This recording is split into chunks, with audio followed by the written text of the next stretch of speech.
বিদায় হজের বাসরে আল্লাহ রাসূল সাল্লাল্লাহু আলাইহি ওয়াসাল্লাম বলেছেন, আমি তোমাদের মাঝে দুটি জিনিস রেখে যাচ্ছি, একটা হলো আল্লাহর কোরআন কিতাব, আরেকটা হলো আমার সুন্নাহ।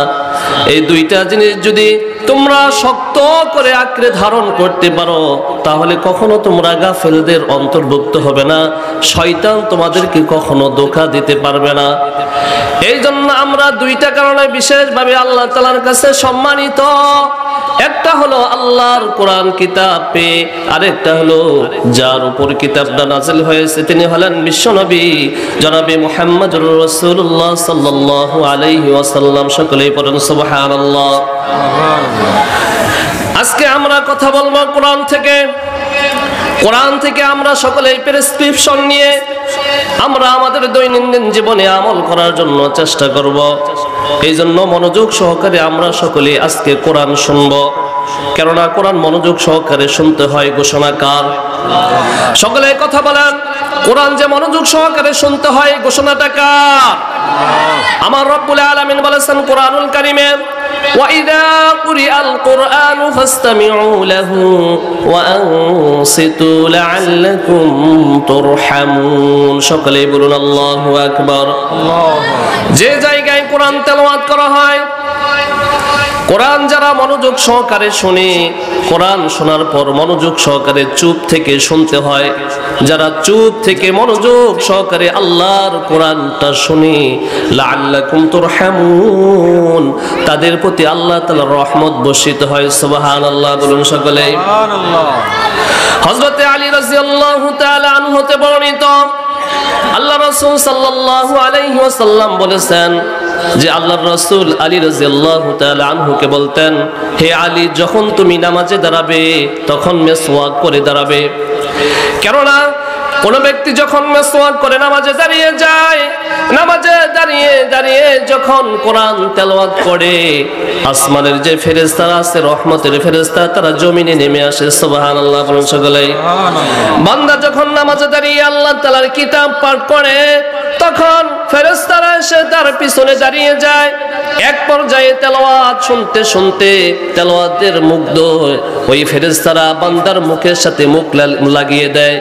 বান্দা যতটুকু কোরআন তেলাওয়াত করা হয় ঠিক ততটুকু ওই ফেরেশতাদের মুখের ভিতর প্রবেশ করে। সুবহানাল্লাহ বলুন সকলে।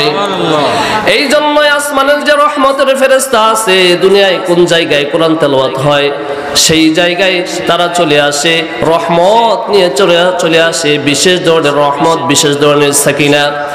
আমরা যারা আজকের এই মাহফিলে এসেছি অবশ্যই কিন্তু আজকের এই চতুর্পাশে রহমতের ফেরেশতারা বেষ্টন করে রেখেছে। সকলে বলেন সুবহানাল্লাহ।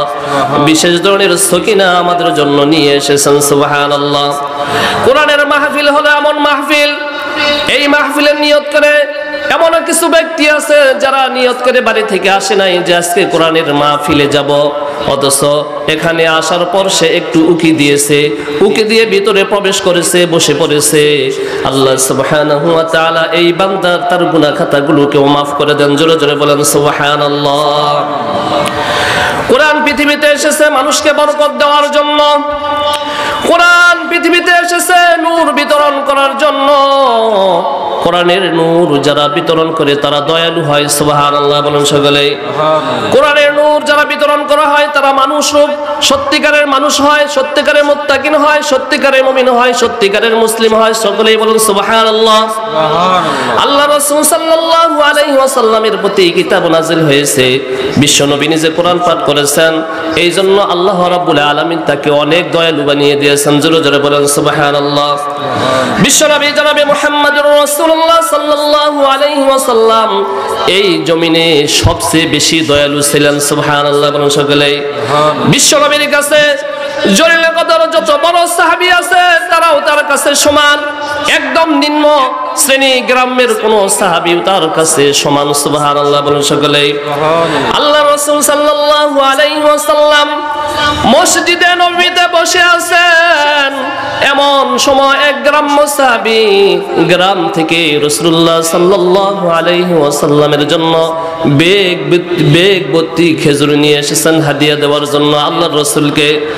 আল্লাহ রাসূল সাল্লাল্লাহু আলাইহি ওয়াসাল্লাম সাহাবায়ে কেরামদের সাথে কথা বলতেছেন। এমন সময় ওই গ্রাম্য সাহাবী মসজিদে নববীর ভিতরে প্রবেশ করলেন। আল্লাহ রাসূল সাল্লাল্লাহু আলাইহি ওয়াসাল্লামকে সালাম দিলেন। আল্লাহ রাসূল সাল্লাল্লাহু আলাইহি ওয়াসাল্লাম ওই গ্রাম্য সাহাবীকে তার কাছে বসালেন। জোরে জোরে পড়েন সুবহানাল্লাহ। গ্রাম্য সাহাবী আল্লাহ রাসূল সাল্লাল্লাহু আলাইহি ওয়াসাল্লামের ডান পাশে বসলেন। আল্লাহ রাসূল সাল্লাল্লাহু আলাইহি ওয়াসাল্লাম তাকে আদর করে বসলেন। তুমি কোথা থেকে এসেছো? গ্রাম্য সাহাবী আল্লাহ রাসূল সাল্লাল্লাহু আলাইহি ওয়াসাল্লামকে বললেন, গো আল্লাহর রাসূল, আমি দূর থেকে গ্রাম থেকে এসেছি আপনার সাক্ষাৎ পাওয়ার জন্য। সুবহানাল্লাহ সকলে। এই কথা বলে গ্রাম্য সাহাবী তার ব্যাগ থেকে রাসূলুল্লাহ সাল্লাল্লাহু আলাইহি ওয়াসাল্লামকে খেজুর পেশ করলেন। আল্লাহ রাসূল সাল্লাল্লাহু আলাইহি ওয়াসাল্লাম গ্রাম্য সাহাবীর কাছ থেকে থলি ভর্তি ব্যক্তি তিনি খেজুরগুলো গ্রহণ করলেন।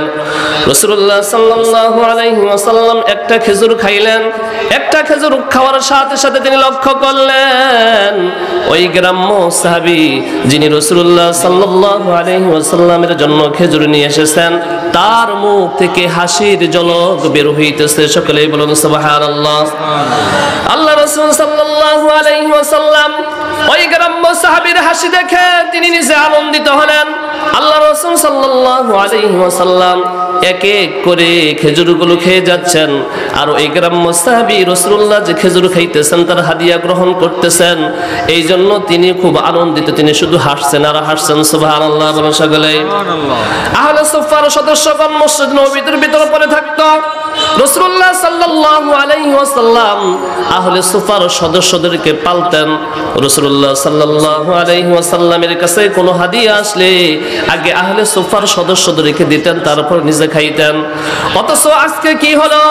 আহলে সুফফার সদস্যগণ আল্লাহ রাসূলুল্লাহ সাল্লাল্লাহু আলাইহি ওয়াসাল্লামের দিকে তাকিয়ে আছে যে আজকে এমন কি হলো যে আল্লাহর রাসূল সাল্লাল্লাহু আলাইহি ওয়াসাল্লাম এক এক করে সবগুলো খেজুর তিনি নিজে একাই খেয়ে যাচ্ছেন, অথচ আমরা বসে আছি, আমাদেরকে তিনি একটা খেজুর দেননি।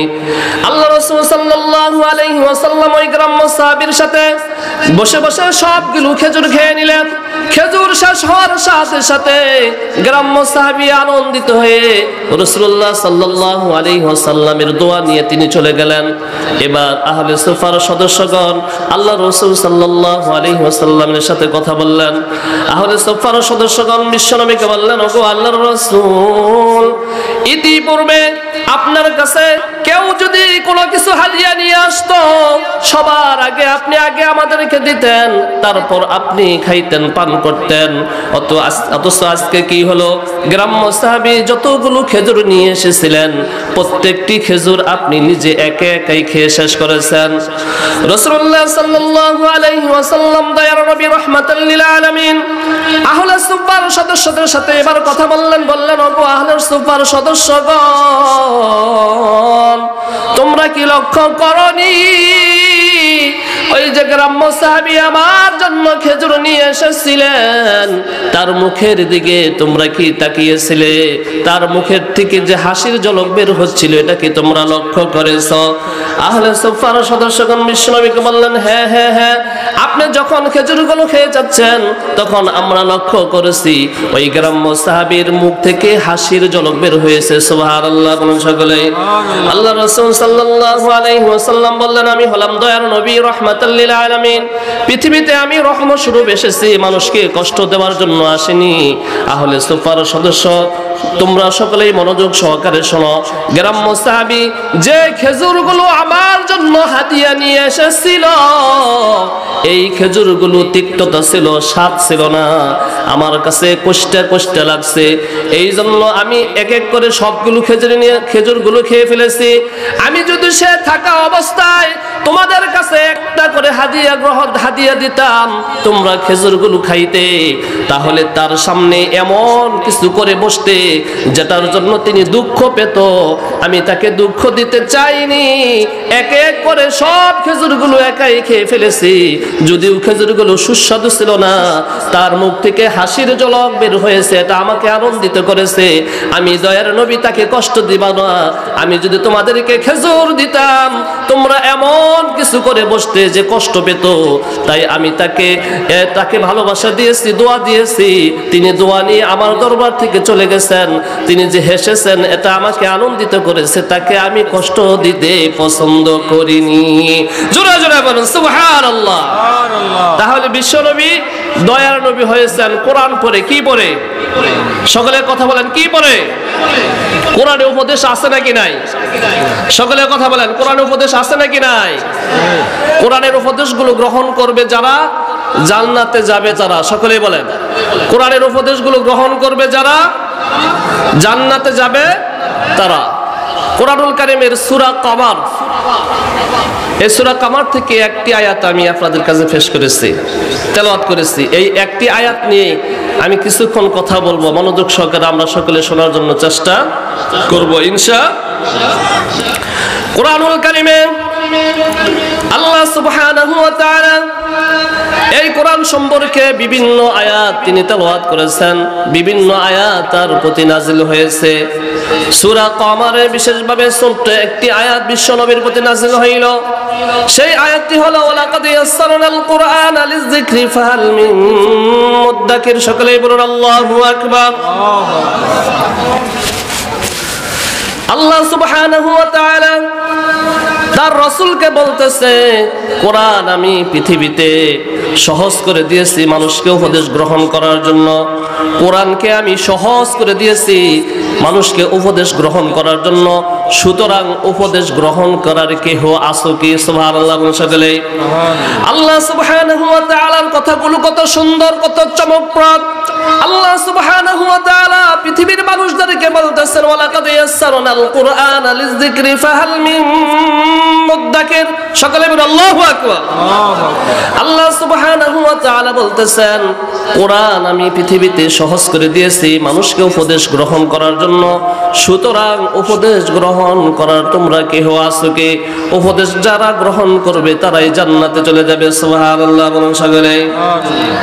আল্লাহ রাসূল সাল্লাল্লাহু আলাইহি ওয়াসাল্লামের সাহাবায়ে কেরাম যারা মনোযোগ সহকারে কোরআন শুনেছে, কোরআন শিখেছে, যারা আমল করেছে, জিন্দেগিতে কোরআনের মাধ্যমে সাজিয়েছে, তারা আকাশ ছোঁয়া সম্মানের অধিকারী হয়েছিলেন। সুবহানাল্লাহ বলুন সকলে। ইসলামের দ্বিতীয় খলিফা হযরত ওমর রাদিয়াল্লাহু তাআলা আনহু একদিন লস্কর নিয়ে মরুভূমিতে কোথাও যাচ্ছিলেন। পথিমধ্যে এক জায়গায় তার সাথীদেরকে নিয়ে দাঁড়িয়ে গেলেন। ওমর রাদিয়াল্লাহু তাআলা আনহু একবার ডান দিকে তাকান, আরেকবার বাম দিকে তাকান, আরেকবার পিছনের দিকে তাকান, আরেকবার সামনের দিকে তাকান। এরকম ভাবে তাকাতাকি করতেছে। ওমরের যে সাথীরা ছিল তারা বলল, আজকে তোমার কি হলো? তুমি থেমে গেলে এই মরুভূমির রাস্তার ভিতরে।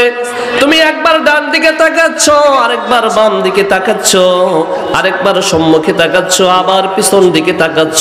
এই মরুভূমিতে তুমি কাকে খুঁজছ? হযরত ওমর রাদিয়াল্লাহু তাআলা আনহু তার সাথীদেরকে, তার সঙ্গীদেরকে বললেন, আমি যখন ছোট ছিলাম আমি আমার পিতার সাথে এই জায়গায় মাঝে মাঝে আসতাম। আমার পিতার কথা স্মরণ হয়েছে। আমি আমার পিতার সাথে এখানে এই জন্যই আসতাম। ছোটবেলায় এখানে আমার পিতা উট চড়াইতো। আমার পিতা মাঝে মাঝে আমাকে বলতো, হে ওমর, তুমি তো উট চড়াতে পারো না, তুমি কি করে খাবে? আমার বাবা আমি যে উট চড়াতে পারতাম না, এই জন্য মাঝে মাঝে আমাকে এই কথা বলল। আজকে সেই স্থানে আমি এসেছি, এই জন্য আমার পিতার কথা স্মরণ হয়েছে।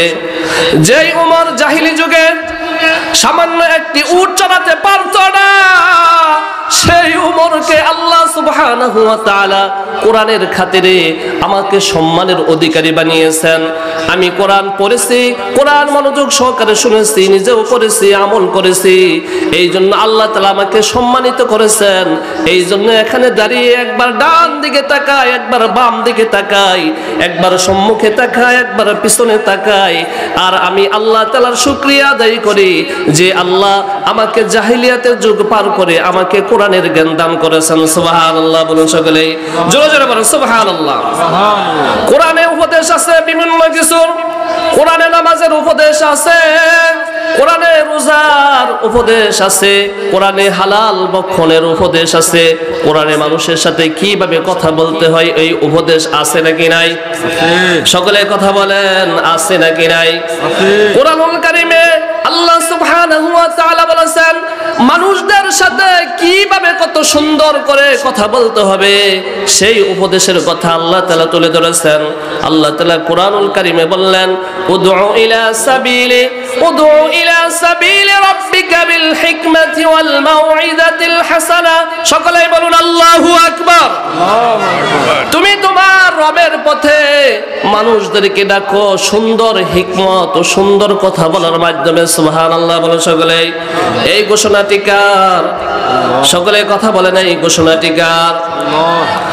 আল্লাহ রাসূল সাল্লাল্লাহু আলাইহি ওয়াসাল্লাম কোরআনের জ্ঞান আহরণ করে কত সুন্দর মানুষ হয়েছিলেন, তিনি শ্রেষ্ঠ হয়েছিলেন। আল্লাহ রাসূল সাল্লাল্লাহু আলাইহি ওয়াসাল্লাম একদিন মসজিদে নববীতে বসে আছেন।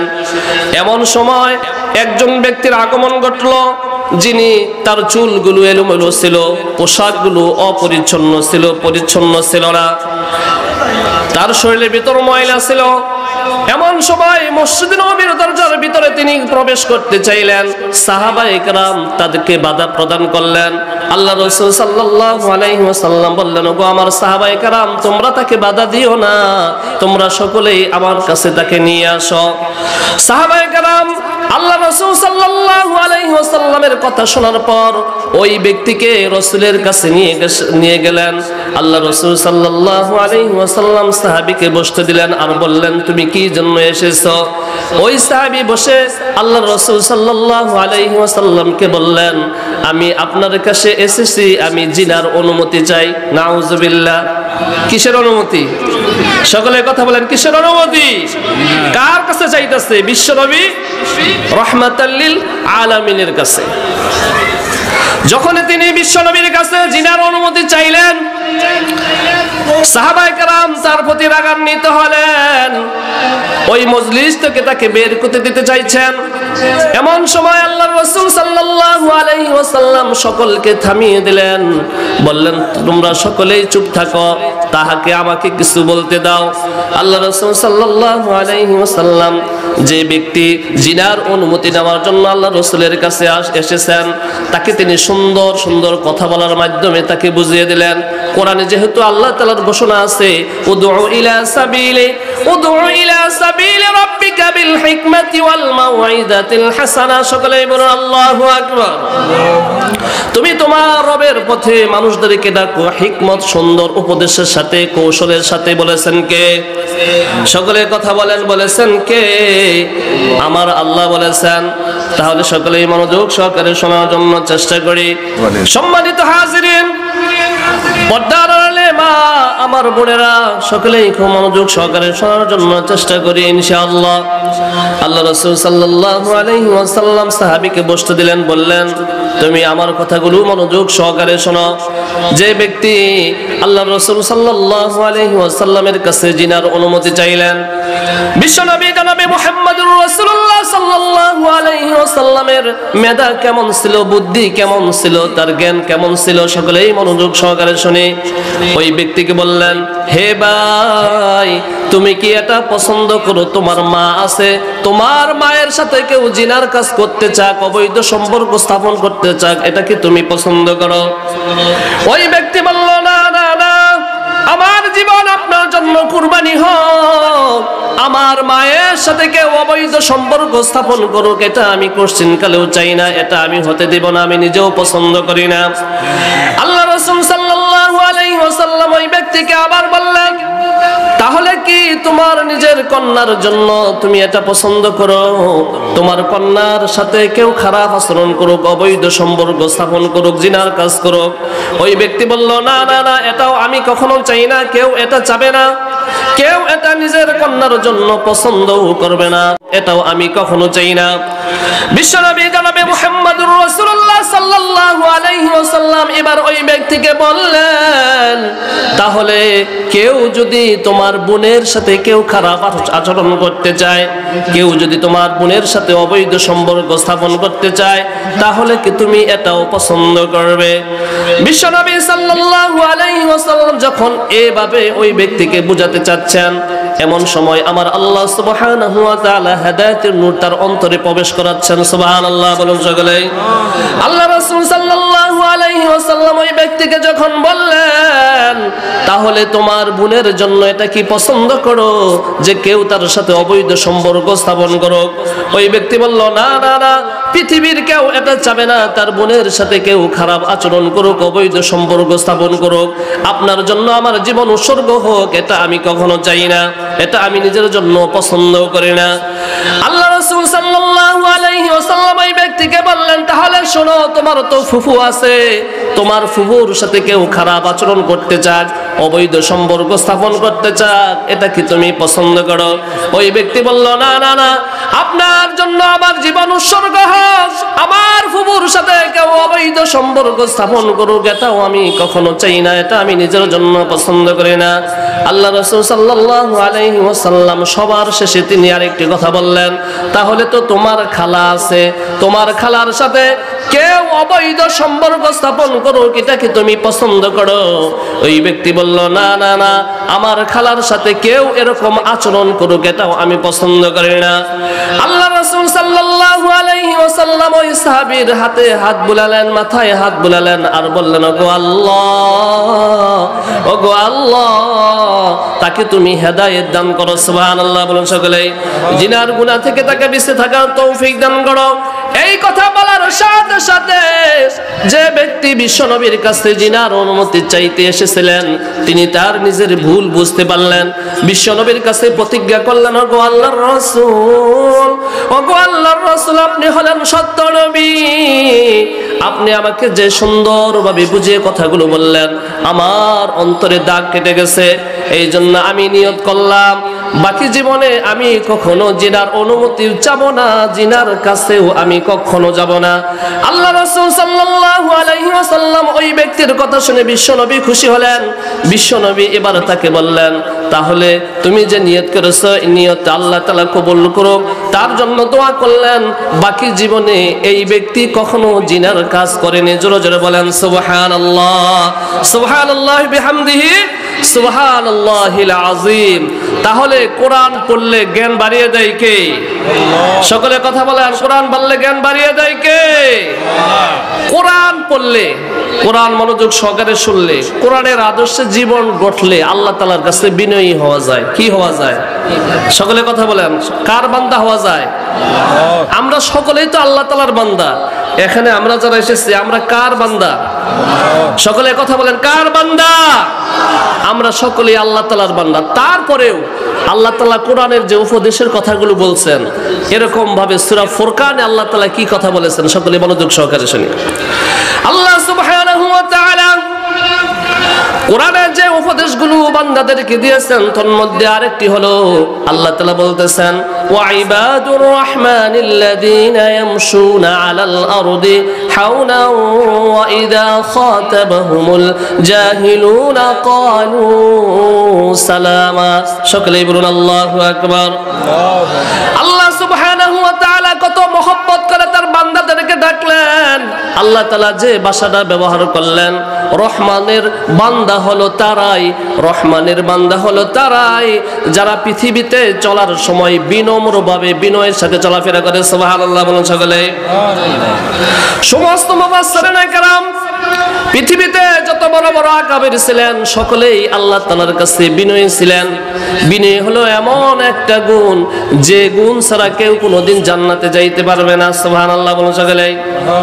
কেউ এই বিনয়ের গুণ ছাড়া কেউ জান্নাতে যেতে পারবে না।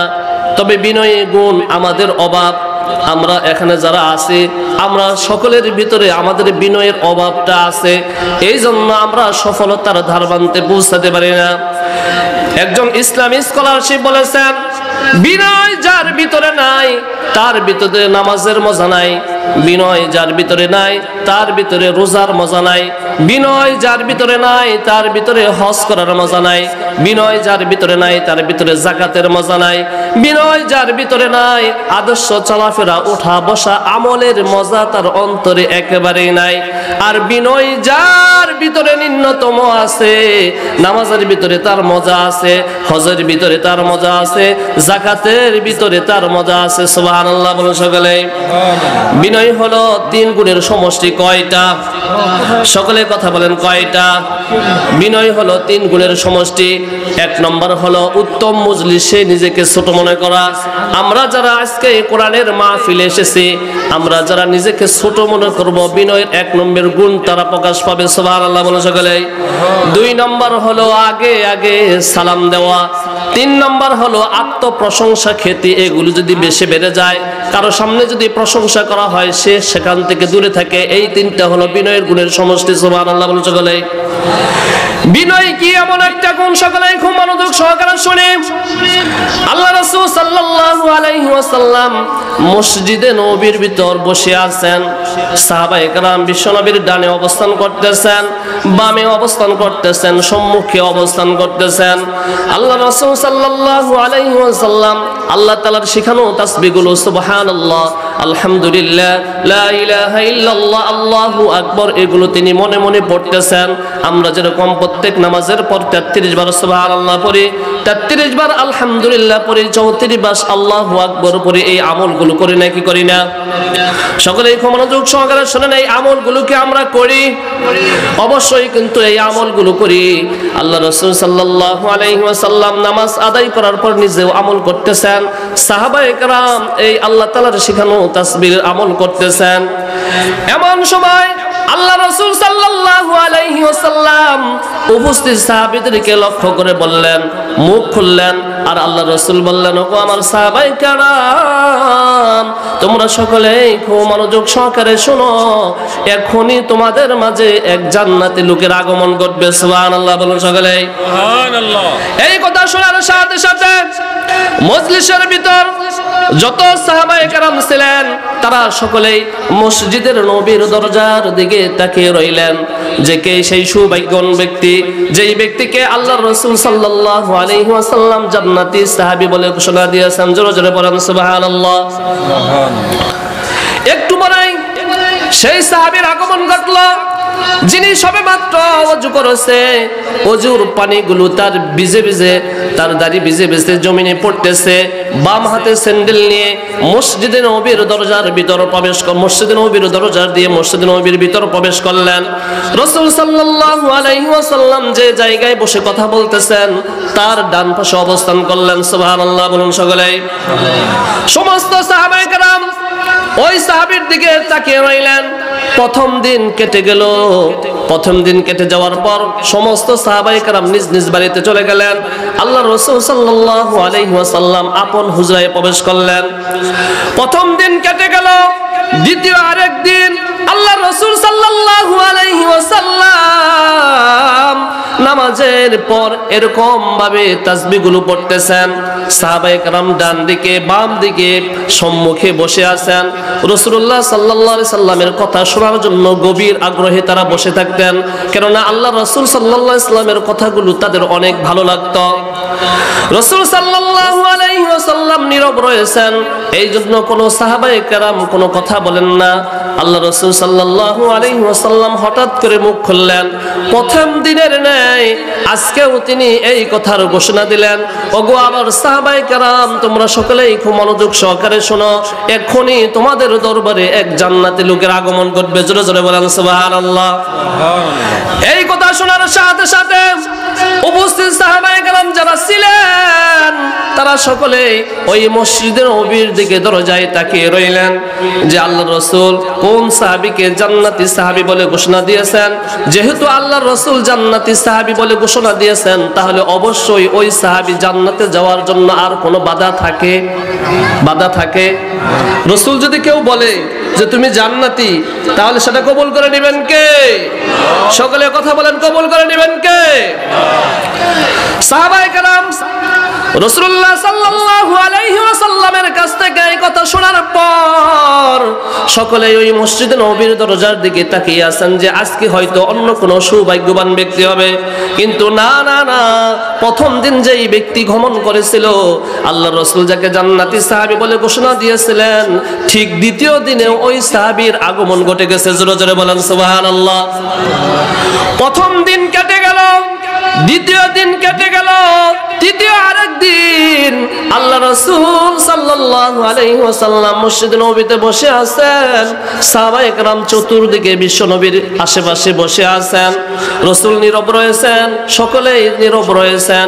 হঠাৎ করে আল্লাহ রাসূল সাল্লাল্লাহু আলাইহি ওয়াসাল্লাম মুখ খুললেন আর বললেন, ওগো আমার সাহাবায়ে কেরাম, এখনি তোমাদের মাঝে এক জান্নাতি লোকের আগমন ঘটবে। জোরে জোরে বলেন সুবহানাল্লাহ। আল্লাহর রাসূল সাল্লাল্লাহু আলাইহি ওয়াসাল্লাম এই ঘোষণা পাওয়ার পর প্রথম দিনের ন্যায় দ্বিতীয় দিনের ন্যায় তারা সকলেই মসজিদে নববীর দরজার দিকে তাকিয়ে রয়েছেন।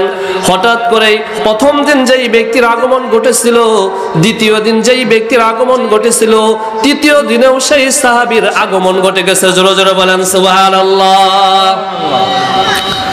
আল্লাহ রাসূল সাল্লাল্লাহু আলাইহি ওয়াসাল্লাম যখন সাহাবীদেরকে তিন দিন এই সাহাবীকে জান্নাতের সাহাবী বলে ঘোষণা দিলেন, তৃতীয় দিন মজলিস ভেঙে গেল। মজলিস ভেঙে যাওয়ার পর কি ঘটলো সকলেই খুব মনোযোগ সহকারে শুনেন। এই সাহাবী আর কেউ নন, তিনি হলেন বিখ্যাত সাহাবী সাদ ইবনে আবি ওয়াক্কাস রাদিয়াল্লাহু তাআলা আনহু। জোরে জোরে বলেন সুবহানাল্লাহ। সাদ ইবনে আবি ওয়াক্কাস রাদিয়াল্লাহু তাআলা আনহু, যাকে বিশ্বনবী তিন দিন জান্নাতি সাহাবী বলে ঘোষণা দিয়েছেন। জোরে জোরে বলেন সুবহানাল্লাহ। এখন দেখুন কি ঘটে যায়। বিশ্বনবীর আরেকজন সাহাবী আব্দুল্লাহ ইবনে আমির, তিনি জৈল কদর সাহাবী ছিলেন। এই আব্দুল্লাহ তিনি চিন্তা করলেন, বিশ্বনবী তিন দিন এই সাদ ইবনে আবি ওয়াক্কাসকে জান্নাতি সাহাবী বলে ঘোষণা দিয়েছেন, তাহলে অবশ্যই সাদ ইবনে আবি ওয়াক্কাসের ভিতরে এমন কোন আশ্চর্য আমল আছে যে আমলগুলো করার কারণে আমার মালিক তাকে কবুল করে নিয়েছে, আমার রাসূল তাকে জান্নাতি সাহাবী বলে ঘোষণা দিয়েছেন। সুবহানাল্লাহ বলেন সকলে। সমস্ত সাহাবায়ে কেরাম সকলেই বাড়িতে চলে গেলেন। আব্দুল্লাহ ওই দিন বাড়িতে আর যাননি। তিনি নিয়ত করলেন, নিজেকে তৈরি করলেন, আমি আজকে থেকে আর বাড়িতে যাব না। সাদ ইবনে আবি ওয়াক্কাস কি এমন আমল করে, এই আমলটা আমাকে পর্যবেক্ষণ করতে হবে। তার ভিতরে যে আমল আছে সেই আমলটা যেন আমিও করতে পারি, আমার রাসূলের কাছ থেকে যেন আমিও জান্নাতি সাহাবী ঘোষণা পেয়ে থাকি। সুবহানাল্লাহ বলেন সকলে। সাদ রাদিয়াল্লাহু তাআলা আনহু বাড়ির দিকে রওনা হচ্ছেন। এমন সময় আব্দুল্লাহ সাদ রাদিয়াল্লাহু তাআলা আনহুর পিছু পিছু হাঁটছেন, বাড়ির একদম নিকটে চলে গেছেন। এমন সময় সাদ রাদিয়াল্লাহু তাআলা আনহুকে ডাকলেন, ওগো চাচা, আপনি আমার কথাটা শোনেন। সাদ রাদিয়াল্লাহু তাআলা আনহু দাঁড়িয়ে গেলেন। আব্দুল্লাহ বললেন, ওগো চাচা, নিয়ত করেছি 3 দিন আমি বিশেষ কারণে বাড়িতে যাব না, আমি 3 দিন আপনার বাড়ির মেহমান হতে চাই। সুবহানাল্লাহ বলেন সকলে। সাদ রাদিয়াল্লাহু তাআলা আনহু বললেন, বিশ্বনবীর দরবারে পড়ে থাকি, বিশ্বনবী মেহমানদারিকে কিভাবে মেহমানদারি করতে হয় এই বয়ান আমাদেরকে শোনায়। মেহমানদারিকে যে ব্যক্তি মেহমানদারি করবে, আমার আল্লাহ সুবহানাহু ওয়া তাআলা কিয়ামতের দিন তাকেও মেহমানদারি করবে। সুবহানাল্লাহ। সাদ রাদিয়াল্লাহু তাআলা আনহু আব্দুল্লাহ রাদিয়াল্লাহু তাআলা আনহুকে বললেন, সুন্দর প্রস্তাব, অবশ্যই তুমি আমার বাড়ির 3 দিন মেহমান হবে, কোনো সমস্যা নাই। আসো আসো, আজকে থেকেই তুমি আমার বাড়ির মেহমান। সুবহানাল্লাহ বলেন সকলে। আব্দুল্লাহ রাদিয়াল্লাহু তাআলা আনহু সাদ রাদিয়াল্লাহু তাআলা আনহুর বাড়ি 3 দিন মেহমান হলেন। আব্দুল্লাহ রাদিয়াল্লাহু তাআলা আনহুর চিন্তা শুধু একটাই, সাদ রাদিয়াল্লাহু তাআলা আনহু কি কি আমল করে এটা তিনি পর্যবেক্ষণ করেন। রাত্রিবেলায় তিনি ঘুমিয়ে যান, ঘুমের ভান ধরে তিনি ঘুমান না, তিনি লক্ষ্য করেন সাদ রাদিয়াল্লাহু তাআলা আনহু কি কি আমল করেন। 3 দিন তার বাড়িতে অবস্থান করার পর আব্দুল্লাহ রাদিয়াল্লাহু তাআলা আনহু যখন বিদায় নেবেন, এমন সময় সাদ রাদিয়াল্লাহু তাআলা আনহুর কাছে গিয়ে বললেন, ওগো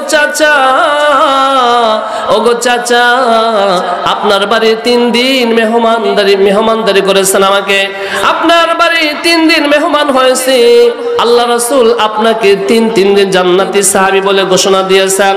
বাড়িতে আমার তেমন কোনো সমস্যা ছিল না, আপনার আমল পর্যবেক্ষণ করার জন্য আমি আপনার বাড়িতে 3 দিন অবস্থান করলাম, কিন্তু এই 3 দিন তেমন কোনো বিশেষ আমল আপনাকে করতে দেখিনি, রাত্রি জেগে জেগে কোনো তাহাজ্জুদ নামাজ আদায় করতে দেখিনি, অন্য কোনো আমল আপনাকে বিশেষভাবে করতে দেখিনি।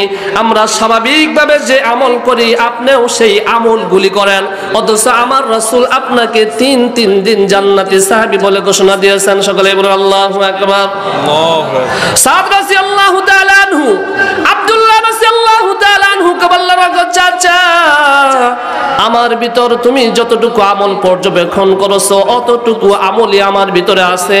আব্দুল্লাহ রাদিয়াল্লাহু তাআলা আনহুর মন মানে না, আমার রাসূল তাকে 3 দিন জান্নাতি সাহাবী বলে ঘোষণা দিয়েছেন। প্রধান বক্তার আগমন, শুভেচ্ছার স্বাগতম। প্রধান বক্তার আগমন, শুভেচ্ছার স্বাগতম। নবধুলুটিয়া কেন্দ্রীয় জামে মসজিদের পক্ষ থেকে লাল গোলাপ শুভেচ্ছা। নবধুলুটিয়া কেন্দ্রীয় জামে মসজিদের পক্ষ থেকে লাল গোলাপ শুভেচ্ছা। আল্লাহ রাসূল সাল্লাল্লাহু আলাইহি সাল্লাম আপনাকে 3 দিন জান্নাতি সাহাবী বলে ঘোষণা দিয়েছেন, অথচ আপনার ভিতরে এমন কোনো আমল নেই যে আমলগুলো আমার চাইতে অতিরিক্ত। আপনি রাত্রে জেগে তাহাজ্জুদ নামাজ আদায় করলেন না, তবে শুধু রাত্রির ইপাস উফাস যখন হয়েছেন তখন আল্লাহু আকবার এই তাসবিহটা আমি পড়তে শুনেছি। আব্দুল্লাহ রাদিয়াল্লাহু তাআলা আনহু তিনি বাড়ির দিকে বিদায় নেবেন, তার মন মানতেছে না, আমি তো আমল পর্যবেক্ষণ করার জন্য এসেছিলাম। সাদ রাদিয়াল্লাহু তাআলা আনহু এবার আব্দুল্লাহ রাদিয়াল্লাহু তাআলা আনহুকে ডেকে আনলেন, বললেন, ওগো আমার চাচা, আপনি আমার বাড়িতে 3 দিন মেহমান হয়েছেন, আপনি যেহেতু আমার আমলগুলো পর্যবেক্ষণ করতে এসেছিলেন, আমার রাসূল আমাকে যদি 3 দিন জান্নাতি সাহাবী ঘোষণা দিয়ে থাকেন, তবে আমার ভিতরে তেমন কোনো বড় আমল নেই, তবে আমি এমন কিছু আমল করি যেটা হলো ছোট ছোট। সুবহানাল্লাহ বলেন সকলে। এই কথা শোনার সাথে সাথে আব্দুল্লাহ রাদিয়াল্লাহু তাআলা আনহু আনন্দিত হলেন, তিনি চিন্তা করলেন তাহলে এখন হয়তো কিছু খুঁজে পাবো। সুবহানাল্লাহ বলেন সকলে। সাদ রাদিয়াল্লাহু তাআলা আনহু আব্দুল্লাহ রাদিয়াল্লাহু তাআলা আনহু কে বললেন, ওগো চাচা, আমার ছোট্ট ছোট্ট কিছু আমল আছে, যে আমলগুলো করার কারণে হয়তোবা আমার আল্লাহ এবং আমার রাসূল তাকে ভালো লেগেছে, এই জন্য আমাকে জান্নাতি সাহাবী বলে ঘোষণা দিয়েছে। সঙ্গে সঙ্গে আব্দুল্লাহ রাদিয়াল্লাহু তাআলা আনহুকে বললেন, ওগো আব্দুল্লাহ, ওগো আমার চাচা, 1 নম্বর গুণ হলো আমার জমিনে আমি যখন চলাফেরা করি বিনম্রভাবে চলাফেরা করি, এই জমিনে সবচেয়ে নগণ্য গুনাহগার মানুষ আমি নিজেকে মনে করি, তার মানে উত্তম মজলিসে আমি সব সময় আমি নিজেকে ছোট মনে করি। সুবহানাল্লাহ বলেন সকলে। দ্বিতীয় নম্বর আমল হলো আমার রাসূল সালামের আদান প্রদানের আমল শিখান, এই জন্য আমি দিবারাত্রি প্রত্যেক দিন 40 জনকে কমপক্ষে সালাম দিয়ে থাকি। সুবহানাল্লাহ বলেন সকলে। তবে আমার সালাম আমি এমন ভাবে চেষ্টা করি অন্যজনে কেউ আমাকে আগে সালাম দিতে পারে না, আমি সবার আগে সালাম দেওয়ার জন্য চেষ্টা করি। জোরে জোরে বলেন সুবহানাল্লাহ। 3 নম্বর আমল হলো আমি কোনো মাখলুকের প্রতি বিদ্বেষ রাখি না, তাদের প্রতি কোনো হিংসা করি না, অন্যের সম্পদ দেখে আমি কখনো বাড়াবাড়ি করি না। আমার আল্লাহ সুবহানাহু ওয়া তাআলা আমাকে যতটুকু দিয়েছেন ততটুকু নিয়ে আমি উপকৃত থাকি। জোরে জোরে বলেন সুবহানাল্লাহ। আর আমি যখন রাত্রিতে ঘুমিয়ে যাই, দুনিয়ার সকল মানুষ যখন ঘুমিয়ে যায়, তখন কেউ যদি দিনের ভিতরে আমার সাথে খারাপ আচরণ করে আমি তার কষ্টগুলো ভুলে যাই, আল্লাহর হস্তে তাকে আমাকে মাফ করে দিয়ে আমি প্রত্যেকদিন ঘুমিয়ে যাই। জোরে জোরে বলেন সুবহানাল্লাহ।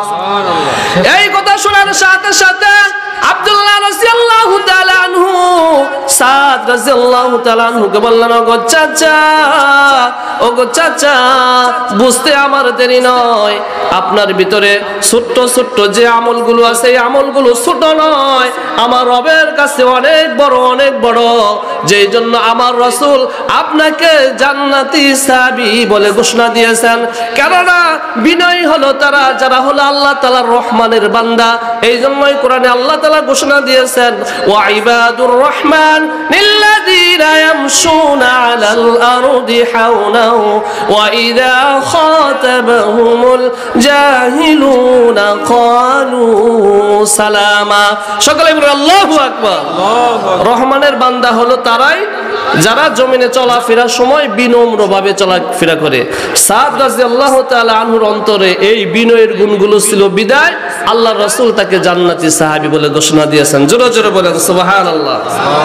দিনপ্রিয় ইসলাম প্রিয় আমার ভাইরা, আপনারা যারা আজকে এসেছেন, আপনারা বলেন এরকম গুণগুলো যদি আমাদের ভিতরে থাকে তাহলে আমরাও কি জান্নাতি লোক হব না? সকলে কথা বল, জান্নাতি লোক হবে না?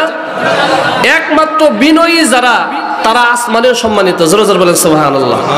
কোথায় সম্মানিত? সকলে বলেন কোথায় সম্মানিত? এই পৃথিবীতে যারা বিনম্রভাবে চলাফেরা করে।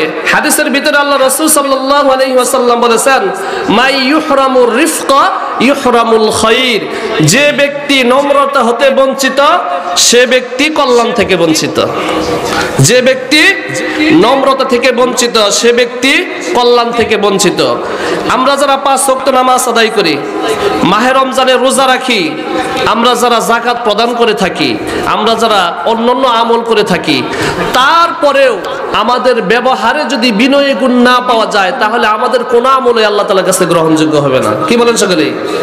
যত ইবাদত করি যদি বিনয়ের গুণটা এই যে সাদ রাদিয়াল্লাহু তাআলা আনহুর ভিতরে ছিল এরকম গুণ যদি আমাদের ভিতরে না থাকে তাহলে আমাদের কোন আমল মালিকের কাছে গ্রহণযোগ্য ওই যে আমি আপনাদেরকে বললাম যারা বিনয়ী তারা শুধু জমিনে নয় তারা আসমানেও সম্মানিত। জোরে জোরে বলেন সুবহানাল্লাহ।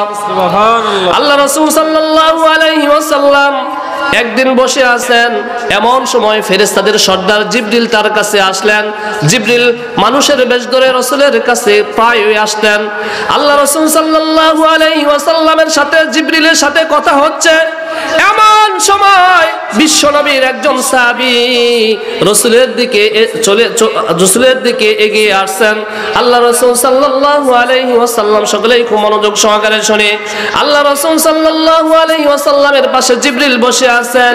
জিবরিল এবার বলতেছেন, ওগো আল্লাহর রাসূল, ওই যে আপনার সাহাবী চাদর মুড়ে দিয়ে আমার দিকে আসতেছেন তাকে আমি চিনি। সুবহানাল্লাহ বলুন সকলে সুবহানাল্লাহ।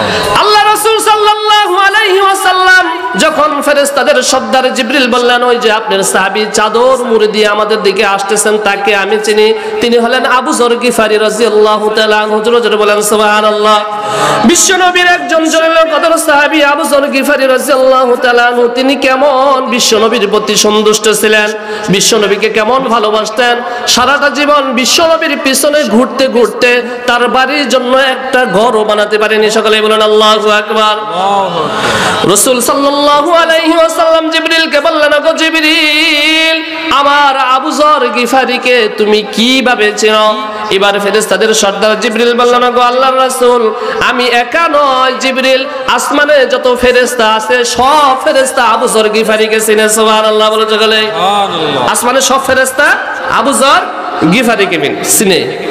আল্লাহ রাসূল সাল্লাল্লাহু আলাইহি ওয়াসাল্লাম এবার জিবরিলকে বললেন, ওগো জিবরিল, এই আমার আবু যর গিফারির ভিতরে কি এমন আমল আছে যে আমলগুলো করার কারণে আসমানের সমস্ত ফেরেশতা তাকে চিনে? সুবহানাল্লাহ বলেন সকলে। জিবরিল এবার মুখ খুললেন, বললেন, আবু যর গিফারির ভিতরে দুইটা আমল আছে, এই দুইটা আমল করার কারণে আসমানের সমস্ত ফেরেশতা তাকে চিনে। সুবহানাল্লাহ বলুন সকলে। কয়টা আমল? সকলে কথা বলেন, কয়টা আমল? আজকে আমরা সকলে এই দুইটা আমল নিয়ে বাড়িতে যাব ইনশাআল্লাহ, কল্যাণ হবে। আমি তো আগেই বলছি, কোরআন মানুষদেরকে কি দেয়? হেদায়েত দেয়। কোরআন মানুষদেরকে নূর বিতরণ করে। কোরআন মানুষদেরকে কি বিতরণ করে? বারাকা। অন্ধকার পথ থেকে আলোর পথে নিয়ে যায়। এই জন্যই আজকে যে আয়াতটি আমি তেলাওয়াত করেছি, ছোট্ট আয়াত, কিন্তু এর গাম্ভীর্য অনেক বড়। সুবহানাল্লাহ বলুন সকলে। সূরা কমারে আল্লাহ তাআলা সেজন্যই বলেছেন, ওয়ালাকাদ ইয়াসসারনাল কুরআনা লিযিকরি ফাহাল মিন মুদ্দাকির। কোরআন আমি মানুষদেরকে জন্য সহজ করে দিয়েছি যেন মানুষ উপদেশ গ্রহণ করতে পারে। সুতরাং উপদেশ গ্রহণ করার কেহ আছো কি? সুবহানাল্লাহ বলুন সকলে। সুবহানাল্লাহ।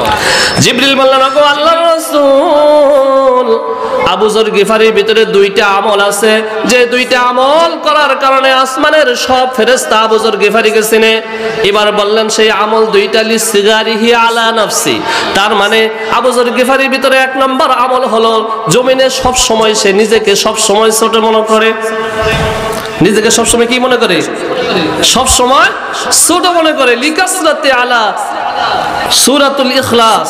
তার মানে দ্বিতীয় নম্বর আমল হলো জমিনে চলতে ফিরতে উঠতে বসতে কোরআনুল কারীমের 112 নম্বর সূরা সূরাতুল ইখলাস, এটা তিনি বেশি বেশি বলেন। সুবহানাল্লাহ। আমল কয়টা? সকলে কথা বলেন, আমল কয়টা? দুইটা আমল করেছে, আসমানের সব ফেরেশতা তাকে চিনে ফেলেছে। সুবহানাল্লাহ বলুন সকলে। আমল কয়টা? এক নম্বর হলো লিসিগারিহি আলা নাফসিহি, সে নিজেকে সব সময় ছোট মনে করেছে।